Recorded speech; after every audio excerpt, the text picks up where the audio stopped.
my name's Hannah, and we'll be doing a review of 1 Samuel 9. So, just a little recap of what happened in 1 Samuel 8. Israel asks for a king. God warns the people of Israel what's going to happen. Remember, he says he's going to take your sons, he's going to take your daughters, he's going to take your livestock. They still wanted a king to be like all the other nations. So we're going to play, it's a little activity. It's not just straightforward questions. I'm going to show you pictures and you're going to tell me how it relates to the chapter. So feel free to either call it out. All right. So how does this relate to the chapter? Oh, I know. All right, John? Well, that's Saul, that he was a head taller than all the Israelites. And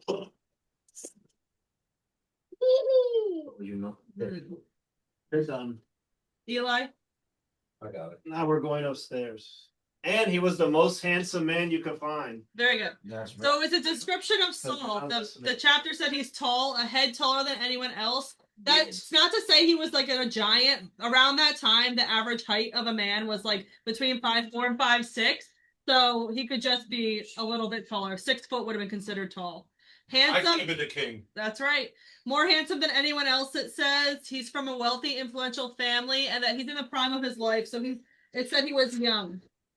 Is it messed up that they elected a guy just because he was tall? Isn't that how the world works anyway? I saw that people get more promotions. If they're attractive, yeah. The more better looking they are. They're making average of, I think it said $30,000 more a year than somebody that is. So if you ugly. make $30,000 less than the average, does that just mean you're the ugliest person on earth? You could be ugly. You could be ugly. That's true. It's like, who are you gonna argue that against? To like, I'm ugly, so I make less. Like nobody's gonna actually admit, like, the judge of ugliness, you know. Well, I can imagine you go to the promotion. I know I'm ugly, but I need some more money. I've been working hard lately.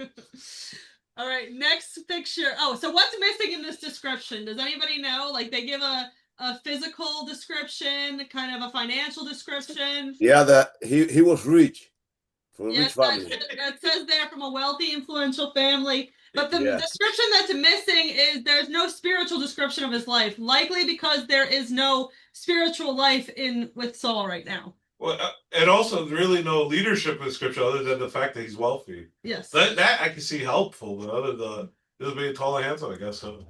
All right, next picture. How does this relate to the chapter? Go ahead, Brandon. His dad's lost. I cheated because Hannah showed me this earlier.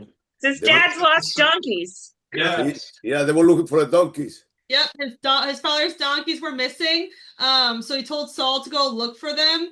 So he uses these donkeys kind of to direct his life as like the symbolic representation of it, right? Sometimes we aren't listening to the Lord and he'll use other things to get our attention. The donkeys could have gone anywhere, but they went exactly where God wanted them to go to, I guess, to find out the next chapter. What about these two pictures? Oh, that's a guy from Benjamin. No. No? Yeah, it's Samuel.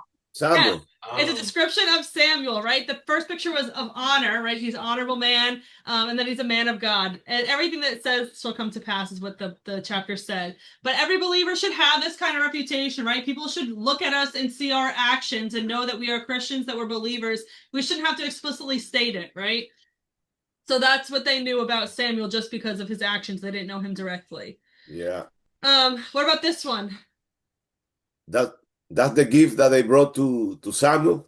Good, yeah. Right? So it's the gift for Samuel. It's a quarter of shekel of silver. It never says they actually gave it to him, but we can assume that they did since they made it appointed. Yeah.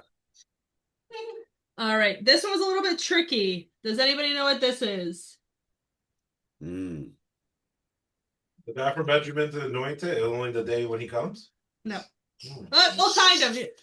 I'll give it to you. So Samuel's in town today, right? That was a picture of town. It's in today only. So it's not a coincidence that they're in this town the same day Samuel's there, right? Mm-hmm. It's God's guiding these circumstances. It's not just happening, but God is making it happen. Yeah. What about these three? That's talk about smart and honorable. He gets seated in the honorable spot. The king. Not He's yet. made. I don't know. That's supposed that Saul's supposed to be anointed by Samuel. By Benjamin. That's the Benjamin Yeah. Franklin. Yeah. So God tells Samuel to anoint this man as king, right? He tells it before Saul even arrives. He says, about this time tomorrow, I will send you a man from the land of Benjamin and anoint him ruler over my people Israel. Yeah. Samuel had this relationship with God where he could hear from him, and like that was the way to get Saul's attention, because Saul didn't have that relationship and God wasn't talking directly to him. But he uses Samuel to reach Saul. What about this one? They found the donkeys? Yes, a little bit more. They were partying? The eating? He told him not to worry about it. So yeah, you're all on the right taken care of. track. He says Saul and Samuel finally meet. He says, "I am the seer," which was the eyes. The donkeys have been found, and then he invites him to come eat with him. Yeah. And it's interesting because right there, Samuel proved to Saul that he was the true prophet from God. Right? He knew things that he wouldn't have known unless God revealed it to him. Right? He didn't know, like he said, before Saul even says anything to him, Samuel says, "I know about the donkeys. Don't worry about it." Amen. So how does Saul react to this? He's a little doubtful. He doesn't believe in himself. He's from the small tribe. He tries to make himself come as so humble. He's caught off guard by this, and it's like a good act that he's trying to remain humble, but that's not necessarily true. He's not the smallest because his family. It does note that his family was very wealthy, but he is trying to act humble about the situation. All right, you kind of had this one before. They're feasting. Yes. Samuel does two things for Saul at this feast. He puts him in the head of the table, or the honorable seat. It's a piece of meat that was set aside. That's thigh, maybe. Perfect. Yeah. So they have the dinner together. He was seated at the head, and he was the honored guest. They left him the piece of meat on the side for him. They saved it for him even before they knew he was coming. So obviously, Samuel knew because God told him. But Saul, they had all these plans before Saul even arrived. What about this one? This is towards the end of the chapter. Okay, that Samuel sent his Saul help ahead and just stay with Samuel to anoint him and everything. So they were they spoke on the roof, and that's when he told him that he had a message for him from God. He didn't directly say that about the king yet, so that's coming in next chapter, but he just said, I have a message from God. So a quick recap of this summary is that we got introduced to Saul. He was a servant. He was searching for his father's donkeys.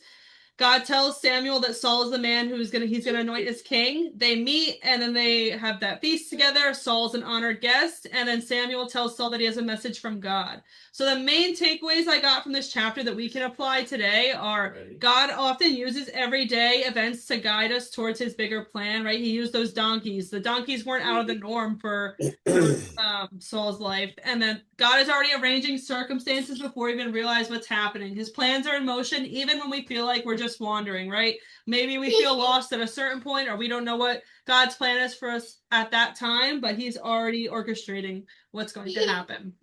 Does anybody have any questions, comments, or concerns? This chapter is pretty straightforward.